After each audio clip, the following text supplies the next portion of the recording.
Tonight, 3 stories about artificial intelligence and human judgment, and about what happens when we either trust a claim too much or trust it too little. An AI that quietly saves an airline millions by whispering suggestions to humans. A company that just told Wall Street a number so good it added billions to its value in a day. A number you literally cannot look up. And, to start, a decision about your kid's health that's being made not on the strength of evidence, but in spite of it. Let's begin there, because it's the most consequential. Yesterday, in the Oval Office, President Trump signed an executive order aimed at dramatically reshaping how America vaccinates its children. Let me give you exactly what's in it, on the facts, from CNN, NBC, NPR, and CNBC's reporting. The order proposes cutting the number of diseases that all children are universally recommended to be vaccinated against, from 18 down to 11. The remaining shots would be moved into other categories, recommended only for high-risk groups, or left to what's called shared clinical decision-making between parents and their doctors. It also proposes splitting the combined measles, mumps, and rubella vaccine, the MMR one shot, into 3 separate injections. And it directs the Justice Department to investigate states that don't offer broad exemptions to vaccine mandates. Health Secretary Robert S. Kennedy Jr., a longtime vaccine skeptic, stood beside the president and framed the goal as giving parents more choice. I told you at the start of this series I'd give every side its fairest hearing, and I meant it. So let me steelman this as honestly as I can. The administration's argument has a few pillars. 1. Parental choice, the idea that parents, with their pediatrician, should have more say and flexibility rather than following a single federal mandate. 2. An international comparison. Officials have pointed to countries like Denmark, where vaccines for flu, COVID, RSV, chickenpox, and several others aren't on the universal childhood schedule, and argued this aligns the United States with other advanced nations. Those are real arguments that real people find persuasive, and I'm not going to pretend they aren't. But here's where I have to be clear, because on this one, being balanced does not mean treating every claim as equally true. And the most honest thing I can do is tell you where the evidence actually stands. The order revives the claim that vaccines are linked to autism, and I want to be unambiguous, because your kids are downstream of this. That link has been studied exhaustively across many countries and millions of children for over 2 decades, and it has been found to be false. The original study that started it was retracted, and its author lost his medical license. This isn't my opinion versus theirs. It's one of the most thoroughly investigated questions in modern medicine, and the science is settled. So when CNN and NBC report, in their own words, that the order asserts this link despite little scientific evidence, and falsely ties shots to autism, that's not the media picking a side. That's reporters accurately describing what the evidence says. A journalist's job isn't to split the difference between a fact and a falsehood. And let me walk through the practical problems, because even setting the autism claim aside, the specifics have real-world consequences that public health experts flagged immediately. Take the MMR split, turning one shot into 3. It sounds harmless, even cautious. But here's what the experts quoted by NBC actually warned. Splitting the shot means more doctor visits, and more required visits means more chances for a missed appointment, which means more kids ending up under-vaccinated or not vaccinated at all. The friction is the effect. Every extra trip to the clinic is a place where real life, a missed day off work, no transportation, a forgotten date, causes a child to fall through the cracks. And the Denmark comparison, which sounds so reasonable, has a hole in it that the experts drove a truck through.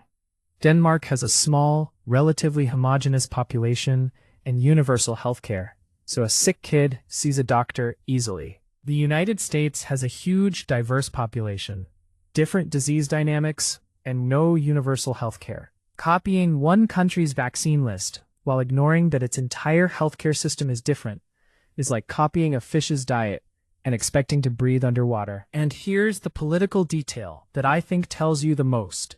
This same schedule change was already attempted earlier this year, and it was blocked in court. So this executive order is, in part, a way to push a policy that the legal system already stopped.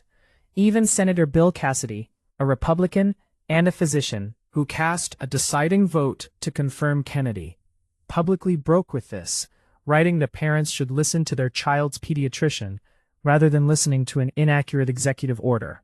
So, here's my take, as plainly as I can put it. Legitimate debate to be had about the details of any vaccine schedule, timing, which shots, boosters, and reasonable doctors do discuss those nuances. But that legitimate debate is being used as a Trojan horse for something that is not legitimate, resurrecting a disproven autism claim and adding friction that will, predictably, lower vaccination rates. The measles outbreaks we've already seen in recent years are what happens when vaccination rates drop even a little. This isn't abstract. The critical lens here isn't left or right. It's evidence versus the absence of it. And when a policy has to route around both the scientific consensus and a court order to exist, that tells you it's not being driven by the evidence. It's being driven in spite of it. The one thing I'll ask of every parent listening on this specific question, talk to your actual pediatrician, a real doctor who knows your kid. Not a headline, not an executive order, and not me. Now let me pivot to a very different question about trust. This time, trusting a number that sounds too good. Let's talk about Shopify, and a lesson in reading the fine print. Shopify, the company that powers online stores for millions of businesses, reported earnings, and the stock rocketed up about 17% in a single day, adding billions in value. And on the surface, the results were genuinely strong, and I'll give credit where it's due. Revenue was up 34% year over year to about $3.6 billion. The total value of goods sold across its platform grew 32%. Free cash flow was healthy. These are real, audited numbers in the official press release, and they're very good for a while. Investors had feared Shopify would be an AI casualty, that AI shopping assistants would cut it out of the loop. This quarter, on the core financials, put a lot of that fear to rest. But here's the line that actually drove the story, the one every headline ran with. That AI-driven traffic and orders to Shopify stores tripled year over year. AI is tripling our business. That's the narrative that sent the stock up 17%. And this is where I want to teach you something about how to read financial news, because there's a catch that most of the coverage skated right past. That tripled number? It didn't come from the official audited press release. It didn't come from the formal regulatory filing, the 10Q, the legal document where companies have to be careful, because lying in it is securities fraud. The tripled figure came from the earnings call, the part where executives talk and spin and paint the rosiest picture they can. As one sharp analysis from a site called Digital Applied pointed out, the tripling claim appears in neither the press release nor the 10Q. It's a spoken claim, not a filed one. Now, it may well be true, and other outlets did quote executives saying it, but there's a real difference between a number a company commits to in a legal filing and a number an executive says out loud on a call. One you can hold them to. The other is marketing. And here's the part that's genuinely delicious. And it's the reason I love this example. If you actually go back and check Shopify's own numbers, the company had said back in the first quarter that its AI-referred orders were growing nearly 13 times year over year. 13x. So this quarter's tripled, 3x, isn't an acceleration at all. Against their own prior figure, it's a dramatic slowdown. The AI growth rate didn't triple. The AI growth rate fell from 13x to 3x. But because tripled sounds explosively positive in isolation, and nobody put it next to last quarter's number, it got reported as a breakout, and the stock soared on it. So here's my take, and it's the through line for tonight. The exact same skill that a parent needs with that vaccine order, an investor needs with this earnings report. The willingness to not just accept the impressive-sounding claim, but to ask, where did this number actually come from and compared to what? Shopify is, by the audited numbers, a genuinely strong and impressive company. I'm not knocking the business. What I'm knocking is the reflex to take the shiniest number in the story, the one from the sales pitch rather than the legal filing, and treat it as the headline. Tripled is technically true and completely misleading at the same time. And both of those things being true at once is the entire lesson. In a world drowning in confident numbers, the question isn't, is it big? It's, is it filed or is it spoken? And compared to what? All right. I've spent 2 stories telling you to be more skeptical, to trust claims less. So let me end with the other side of the coin, because trusting too little has a cost too. Let me tell you about an AI that's quietly, genuinely, unglamorously working. And the careful way it's being used is, I think, crucial to recognize. A model for how this whole technology should go. Here's the setup.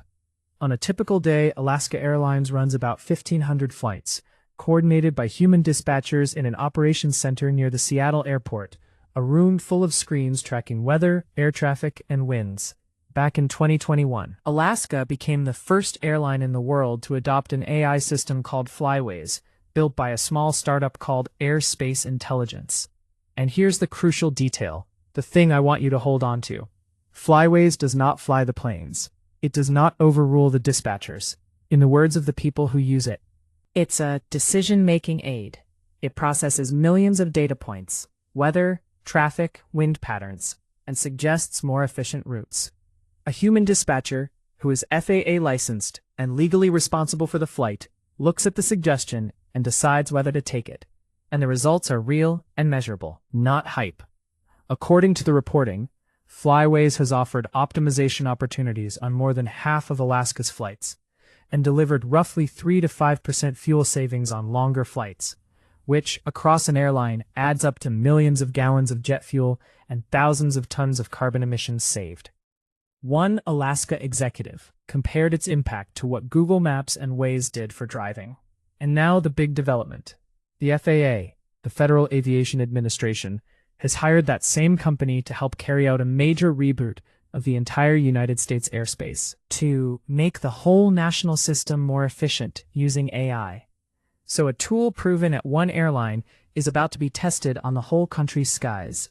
Now you know I'm not going to just cheerlead, so let me give you the honest, critical layer here too. But notice it's a different kind of critical. The concern with this story isn't that the AI is overhyped, it's the scaling. There's a real leap between a decision aid that a skeptical human dispatcher double-checks at one airline and a system reshaping the airspace for the entire country. When Alaska rolled this out, they were careful. An executive noted that dispatchers were skeptical at first, and the company deliberately worked with them in a heavily unionized environment to make sure it was seen as a tool and not a threat, and to make sure it wasn't going to, in their words, run rogue and make weird decisions. That human skepticism, that insistence on keeping a licensed person responsible and in the loop, that is a feature, not a bug. My worry is whether that same discipline survives when you scale from one cooperative airline to a sprawling federal system under pressure to cut costs. The safety of this depends entirely on keeping the human in the driver's seat and the AI in the passenger seat offering directions. The moment that flips, the moment efficiency pressure pushes the human out of the loop, the story changes. But here's why I wanted to end on this, and why it's the right counterweight to the first 2 stories. This is what responsible AI actually looks like, and it's almost boring, which is the point. It's not a chatbot promising the world. It's not a tripled number on an earnings call. It's a narrow, well-defined tool, doing a specific job it's genuinely good at, checked by an accountable human, delivering a measurable result. 3 to 5% fuel savings doesn't trend on social media, but it's real, it's verifiable, and it saved millions of gallons of fuel, while a licensed human stayed responsible for every decision. That's not the AI that's going to dazzle you. It's the AI that's going to quietly work. So let me tie all 3 together, because they're really one story about the same human skill. A vaccine order that asks you to trust a claim the evidence has demolished, where the right move is healthy skepticism, and a conversation with a real doctor. An earnings report that asks you to trust a dazzling number from a sales pitch instead of a filing, where the right move is to check the source and ask compared to what.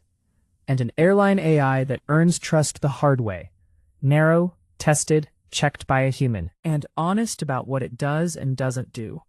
The thread is judgment. Not blind trust, not blanket cynicism, but the discipline to ask, every single time, Where did this claim come from? What's the evidence? And who's accountable if it's wrong? Because that's the muscle that matters now, more than any single fact. We are drowning in confident claims from politicians, from executives, from algorithms. The vaccine order sounds caring. The earnings number sounds explosive. The airline AI sounds mundane. And in all three cases, the surface impression is exactly backwards from the truth underneath. So here's what I'll leave you with. Trust is not a switch you flip on or off. It's something you calibrate, claim, by asking better questions.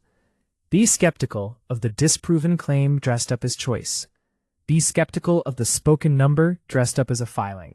And give real, earned credit to the quiet tool that does exactly what it says.